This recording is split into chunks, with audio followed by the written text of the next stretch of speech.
হত্যাকাণ্ডের মূল রহস্য আরো যারা পিছনে আছে সবার নাম এবং ঠিকানা কারা কারা জড়িত ইনশাআল্লাহ উন্মোচিত করে দিব। যে দুটি পিস্তল ব্যবহার করা হয় সেই পিস্তল দুটি উদ্ধার করেছি। সেই পিস্তল দুটি এখন পরীক্ষার জন্য সিআইডিতে সাইন্টিফিক পরীক্ষার জন্য আছে, সেটা তদন্তের স্বার্থে আমাদের প্রয়োজন। যে মোটরসাইকেলটি ব্যবহার করা হয়েছে সেই সাইকেলটি ডিবি পুলিশ উদ্ধার করেছে।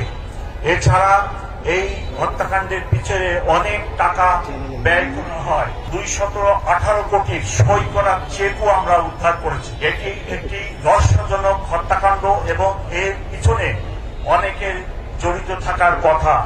আমরা 10 জনকে অ্যারেস্ট করেছি এবং আমি এখানে বলতে পারতেছি না, তবে এর পিছনে কারা আছে সেগুলো উদ্ঘাটনের জন্য আমরা জোর প্রচেষ্টা চালাচ্ছি এবং অনেক ক্ষেত্রে আমাদের যথেষ্ট অগ্রগতি আছে। আমরা আশা করতেছি আগামী 10 দিনের মধ্যে অর্থাৎ জানুয়ারি মাসের 7 তারিখের মধ্যে এই মামলার চার্জশিট দিব।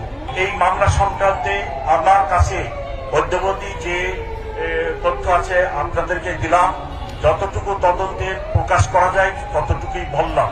আমরা এই হত্যাকাণ্ডের মূল রহস্য আরো যারা পিছনে আছে সবার নাম এবং ঠিকানা কারা কারা জড়িত ইনশাআল্লাহ উন্মোচিত করে দিব।